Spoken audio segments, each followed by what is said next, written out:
Hola, ¿qué tal?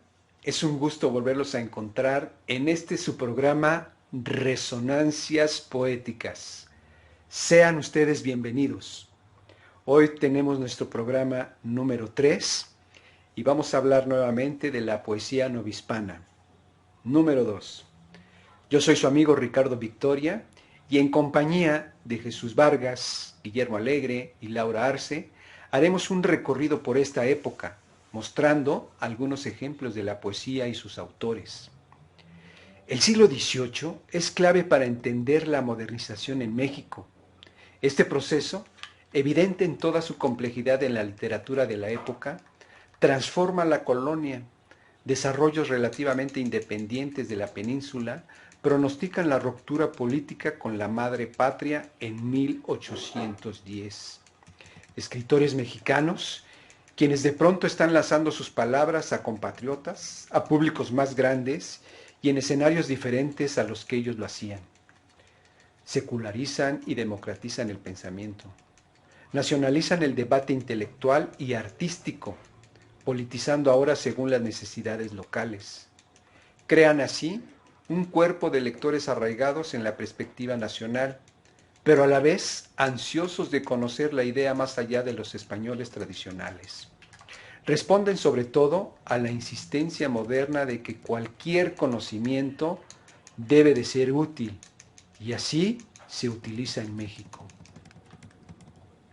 La poesía en la Nueva España, en el siglo XVIII, refleja, tal vez mejor que ningún otro género literario, el ámbito social de su producción y circulación. La escribían personas de la élite para lectores igualmente cultos. Algunas veces mostraban la influencia de movimientos europeos como el barroco, el neoclasicismo, el prerromanticismo, pero más de las veces nacía de los deseos expresivos americanos como sentimientos coloniales de lealtad, la aparición de la Guadalupe como verdadera manifestación espiritual, pero también símbolo de una naciente conciencia mexicana. Esta categoría es difícil de clasificar porque en ella se encuentran no solo invenciones del pueblo, sino también poesía sin firma que los autores cultos querían lanzar al público, conscientes de la necesidad de esconder su identidad porque su sátira ponía en evidencia a funcionarios oficiales o daba voz a la crítica social. A partir de este punto surgieron grandes exponentes del clasicismo, como el escritor mexicano José Joaquín Fernández de Lizarde, cuyo trabajo, El Periquillo Sarmiento, hace un maravilloso e ilustrativo resumen de las postromerías de la Nueva España. El lenguaje, las costumbres, oficio, profesiones, las tradiciones, leyenda y los tabús, todo está presente en esta interesante obra que nos lleva de la mano a un momento definitorio en nuestra naciente historia. Encontrarnos a nosotros mismos de entre esta mezcla de razas y culturas que era la Nueva España. Somos una fusión de razas, una mezcla de tradiciones, culturas, creencias y sabores que no pueden sino buscar expresarse en todos los ámbitos, incluido el literario. Y es por eso que es importante leer sobre nuestra historia, para buscar reconectarnos con nuestra identidad, no solo en las letras, sino en todos los aspectos de nuestra vida diaria. Somos México y somos grandes. Ahora vamos a escuchar algunos ejemplos de esta poesía. Muchas gracias y continuamos con nuestro programa. Gracias. En esta ocasión voy a compartir con ustedes un fragmento de un poema de un ilustre mexicano que transitó entre el final del periodo virreinal y el México independiente. Él es José Joaquín Fernández de Lizardi. Fernández de Lizardi nació en 1776 y muere en 1827 en la Ciudad de México. Fue criollo, muy crítico del gobierno virreinal y de la Iglesia, cosa que le trajo graves problemas, así como de las costumbres y de la moral impuesta durante su época. Se le considera iniciador de la novela americana, fundó el periódico liberal El Pensador Mexicano, es autor de la famosa novela El Periquillo Sarmiento, que seguramente algunos de ustedes habrán leído en la secundaria o en la preparatoria. Incorpora en su literatura el habla y los comportamientos, además de los dichos populares, de los distintos estratos sociales y de las profesiones. Inicia con ello el estilo costumbrista. La Ilustración y el Neoclásico proclaman que la razón ha de subordinar a las pasiones.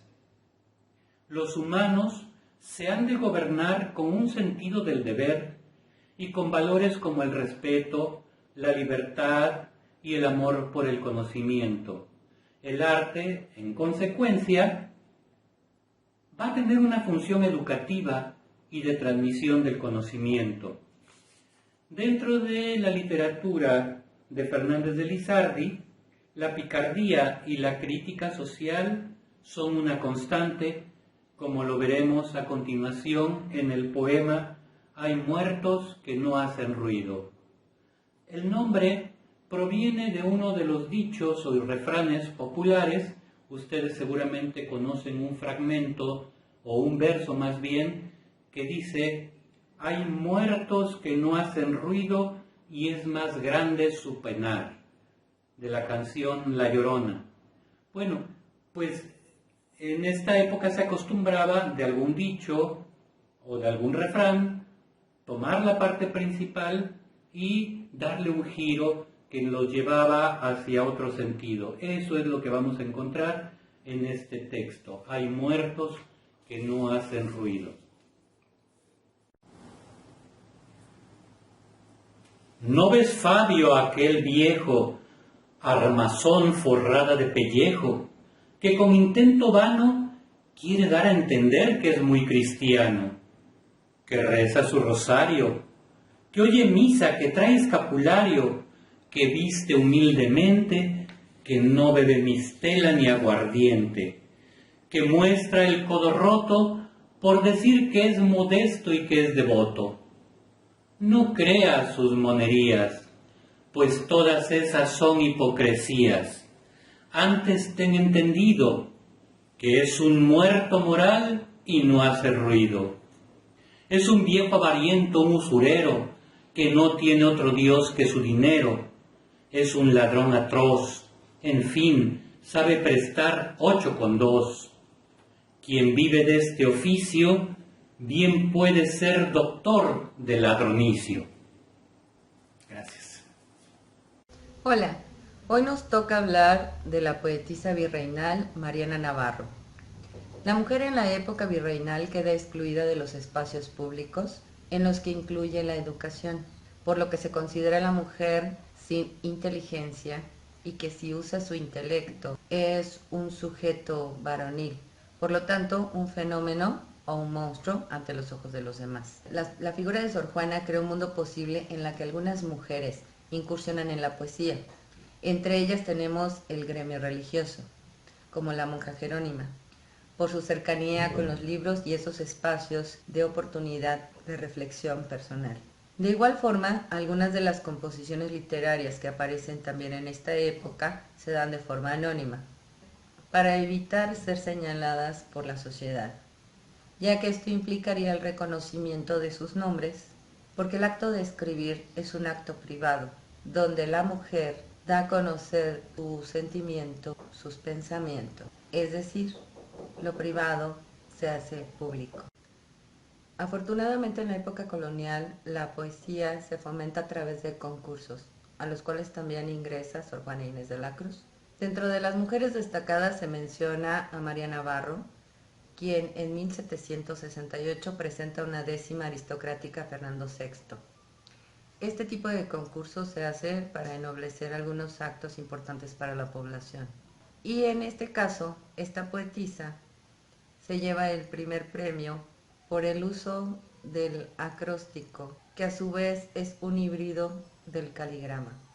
En este sentido es notable y además loable la forma en la que presenta el poema, puesto que si se toma en cuenta que el caligrama y otras formas de poesía visual se retoman por las corrientes de vanguardia del siglo XX. Resulta entonces pionera de las letras mexicanas en español con aspectos visuales o experimentales.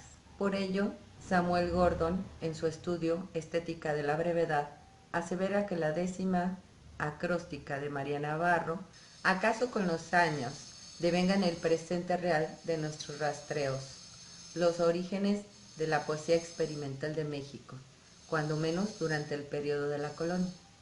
Por lo que la producción literaria de Navarro muestra a simple vista una composición al nuevo rey de España, pero en un análisis más profundo demuestra que la apariencia y el adorno distraen hasta el público más docto de la esencia del mensaje, elementos que de igual forma sobresalen en la sociedad colonial antes que los verdaderos atributos. El acróstico de Navarro no solo es una imagen visual en forma de sol para alabar a Fernando VI, es también otra forma de expresión que le permite a la autora jugar con las palabras, con el mismo rey, con los grandes jueces eruditos que le dan la victoria en un concurso masivo, con el público concurrente y hasta con el que publica. De esta forma, Mariana Navarro inserta su sujeto femenino en la sociedad colonial de tal forma que al guiar la rueda del círculo del sol que forma el acróstico, como una rueda, la mujer tiene el control de ese mundo que incluye al nuevo rey. Al gran Augusto español, urbana Minerva, y fiel gustosa da por laurel, ufanas luces de sol, sombreando este arrebol, tanta ínfula doctoral o decoro magistral. Con el ingenio sutil, ostenta con claro viril rayos de luz celestial, ofrece el sabio plantel, nuevo oráculo por leal, al César patrono real, deseando que su dosel ocupe el vasto vergel del universal pensil, logrando que el girasol siga orbe de farol o su fébeo candil. Hola, ¿qué tal? ¿Cómo están? Nuevamente su amigo Ricardo. Hoy voy a hablarles de Manuel Carpio, un extraordinario poeta. Manuel nació en Cosamaloapan, Veracruz, en el año de 1791 y muere en la Ciudad de México en el año de 1860. Estudió latinidad en el Seminario Conciliar de Puebla, poeta y médico, graduado de la Universidad de México, profesor de la Escuela de Medicina, diputado, senador y perteneció al Partido Conservador. Escribió el libro de Medicina Doméstica, donde puso al alcance de mucha gente conceptos de higiene, primeros auxilios y cirugías caseras. Su obra poética gira generalmente en torno a dos temas: los pasajes bíblicos, como la Anunciación, la destrucción de Sodoma y la cena de Baltasar, y la nostalgia por su querida Cosamaloapan, su tierra donde le llamaron el cantor del terruño. Formó parte del jurado que otorgó el triunfo a Francisco González Bocanegra en el concurso para la letra del himno nacional mexicano en el año de 1854. Junto con José Joaquín Pesado Pérez, representó la tendencia clásica en México, pero con personalidad muy particular. Se inspiró frecuentemente en temas bíblicos. Fue el poeta más reeditado en su tiempo. Bien, pues ahora vamos a escuchar un soneto dedicado a su tierra.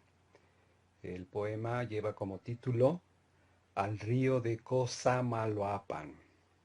Dice así: arrebatado y caudaloso río que riegas de mi pueblo las praderas, ¿quién pudiera llorar en tus riberas en la redonda luna al rayo frío? De noche en mi agitado desvarío me parece estar viendo tus palmeras, tus naranjos en flor y enredaderas, y tus lirios cubiertos de rocío. ¿Quién le diera tan solo una mirada a la dulce y modesta casa mía, donde nací, como ave en la enramada? Pero tus olas ruedan en el día, sobre las ruinas.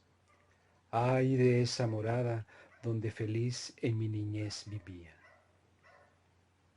Bien, espero que les haya gustado este soneto. Muchas gracias. Pasemos con otro de mis compañeros. Me despido de ustedes. Gracias. Hasta luego. Dentro de la literatura novohispana a finales del siglo XVIII, destaca la presencia de Manuel Martínez de Navarrete, quien nace en Zamora, Michoacán, en 1768, y a temprana edad estudia álgebra, geometría y dibujo en la Academia de San Carlos. Sin embargo, se inclinó por la vida religiosa y se incorpora a la orden franciscana a la edad de 19 años. Luego estudia filosofía y latín y se dedica a la enseñanza. Es durante esta etapa de formación que Martínez de Navarrete cultiva la poesía mediante la influencia de escritores españoles como Meléndez Valdés y de la filosofía de Rousseau. A pesar de su vida conventual, participa en festejos y certámenes, escribe obras por encargo, goza y se duele de amores verdaderos. Entre 1806 y 1809, comienza a publicar sus poemas en el Diario de México y junto con otros escritores funda la primera academia literaria conocida como la Arcadia Mexicana, que buscaba alejarse del manierismo y que proponía una poesía apegada a las perspectivas clásicas, al buen gusto y a la expresión sencilla, mediante el cultivo de la poesía anacreóntica y de la poesía pastoril. La fama inmediata de Martínez de Navarrete lo lleva a ser nombrado mayoral dentro de la Arcadia y colaborador permanente dentro del Diario de México. Esto le abre la posibilidad de difundir la cultura novohispana, de promover el debate de las ideas de la Ilustración y de dotar de identidad a las letras mexicanas. Dentro del estilo de la poesía de Navarrete, podemos destacar el gusto por lo sentimental, lo melancólico, la reflexión filosófica, la exaltación a la naturaleza mediante formas sencillas y delicadas en la expresión. De su producción literaria destacan poesías profanas y entretenimientos poéticos. La importancia literaria de Manuel Martínez de Navarrete sentará las bases para futuras escuelas que surgirán durante el periodo de la independencia de México y del romanticismo. Finalmente muere en Tlalpujahua en 1809. A continuación les voy a compartir un soneto de Martínez de Navarrete que se llama Influjo del amor y que es un poema en el que exalta la belleza y la grandiosidad de la Ciudad de México. Célebres calles de la corte indiana, grandes plazas, soberbios edificios, templos de milagrosos frontispicios, elevados torreones de arte ufana, altos palacios de la gloria humana, fuentes de primorosos artificios, chapiteles, pirámides, hospicios, que arguyen la grandeza americana.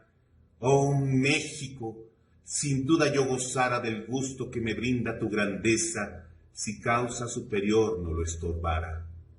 De tu suelo me arranca con presteza el suave influjo de la dulce cara de una agraciada, rústica belleza. Gracias. Bueno, es así como llegamos al final de este programa, sino antes mencionar que los ejemplos poéticos que ustedes escucharon, pues están los elementos del neoclasicismo, del barroco español, aspectos de la Ilustración. Cabe mencionar que en el año de 1784 se funda la Academia de San Carlos. Por eso México recibió estas influencias. Sin embargo, valoraba desde el Renacimiento una larga tradición clásica o neolatina en sus escuelas y prácticas poéticas, al igual que un humanismo cristiano en su filosofía. Sus temas, en vez de ser abstractos, como la categoría lo denominaba poesía culta, tendía a centrarse en la relación entre el hombre y la mujer y la música en sí. Su lenguaje se caracterizaba por localismos, coloquialismos e insinuaciones. Sus formas eran menos estrictas que la poesía culta. Muchas veces empleaban el romance en vez de modalidades métricas más complicadas como la silva, la décima y el soneto. Eran frecuentes en este tipo de poesía la rima asonante y los patrones rítmicos asociados con la oralidad de negros, sobre todo en las costas caribeñas. Se conoce menos la poesía de la gente indígena, aunque Francisco Javier Clavijero, en su Historia Antigua de México, llama su lenguaje puro, ameno, brillante, figurado y adornado de frecuentes símiles, tomando las cosas naturales. Pues con esto llegamos al fin de nuestro programa. Esperamos que haya sido de su agrado. Y no olviden suscribirse a nuestro canal para que les lleguen nuestras notificaciones. Denle like si les gustó el material y compártanlo con sus amigos. Nuevamente agradecemos su presencia y los esperamos en el próximo programa. Que estén bien. Gracias y excelente día.